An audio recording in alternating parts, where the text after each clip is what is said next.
Salam alaikum. Dans cette vidéo, nous allons aborder un autre aspect de JavaScript. C'est le JavaScript ou bien la JavaScript asynchrone et en particulier Ajax.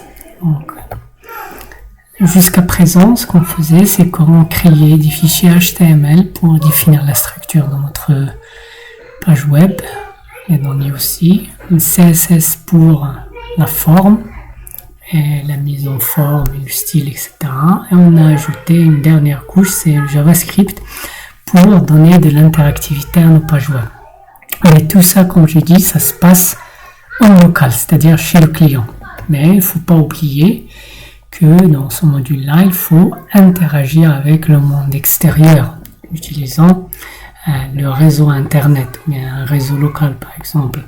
Donc il y a des serveurs quelque part dans le monde qui attendent nos requêtes qui sont opérationnelles ou bien fonctionnelles 24 heures sur 24, 7 jours sur 7.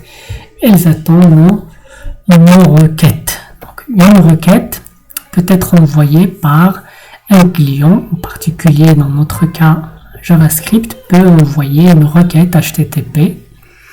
Une requête HTTP, ça peut être une requête GET, POST, UPDATE, PATCH, DELETE ou bien autre GET pour recevoir si je veux des informations, je veux des données, je cherche quelque chose du serveur, alors je vais envoyer une requête GET. Si je veux envoyer des données vers le serveur, donc je vais utiliser une requête POST, comme ça j'envoie quelque chose vers le serveur.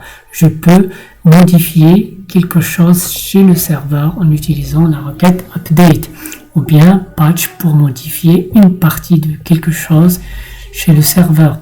On peut utiliser une requête de type delete pour supprimer quelque chose du serveur, et ainsi de suite. Donc, une fois une requête envoyée, dans notre cas, on va envoyer une requête GET, alors le serveur va envoyer une réponse. Et souvent, cette réponse-là va être sous forme JSON, JavaScript Object Notation. Donc, on a vu des objets JavaScript.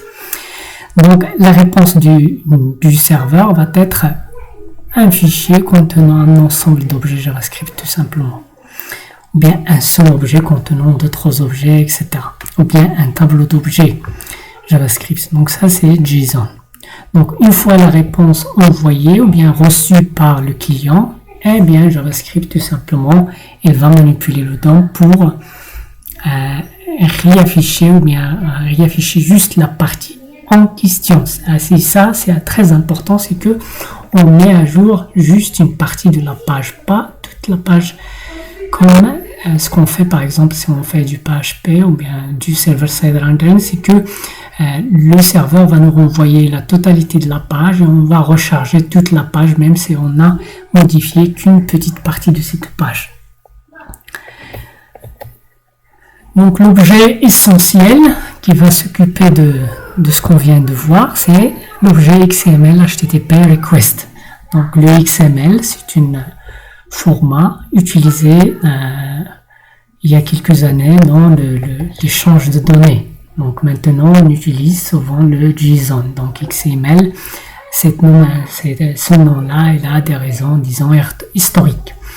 Donc maintenant, c'est JSON. HTTP, c'est qu'on envoie des requêtes HTTP request.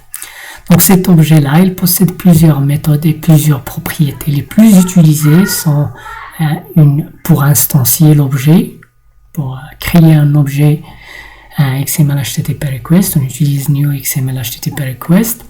Là, pour définir les paramètres de notre requête, là c'est la méthode.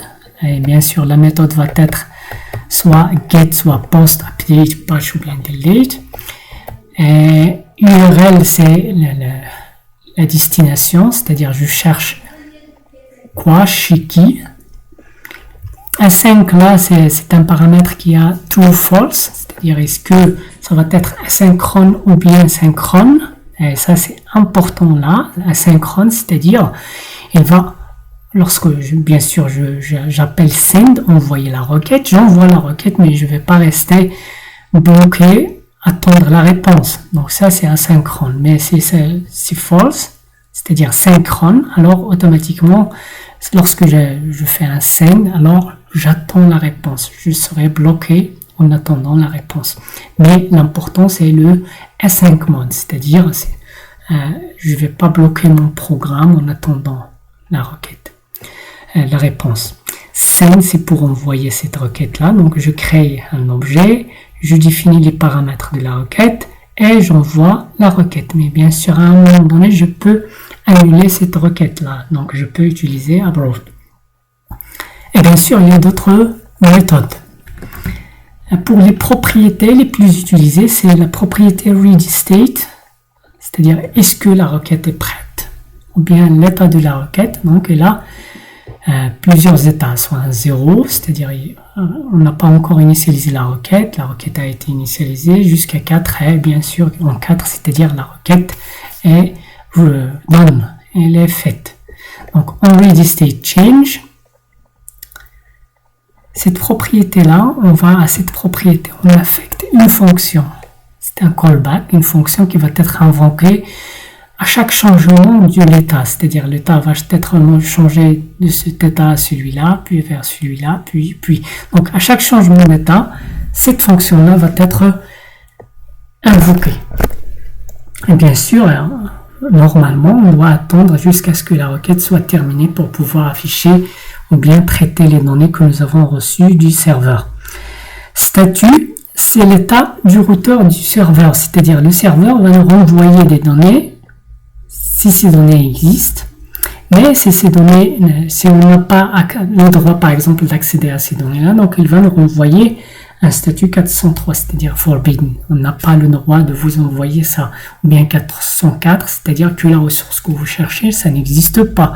Eh bien 500 quelque chose, c'est des erreurs de serveur, etc. Donc ça, c'est le statut. Bien sûr, si le statut est 200, c'est-à-dire OK, ce que vous avez demandé, elle est là, je l'ai envoyé, alors elle va envoyer un statut 200. Et bien sûr, si le statut est 200, automatiquement, j'aurai une réponse. Donc la réponse, c'est le données envoyé par le serveur. Voilà. Donc grosso modo, c'est ce que nous allons voir dans la vidéo suivante, un exemple de comment créer une requête, comment envoyer la requête et récupérer les données et afficher ces données-là dans notre page. Voilà.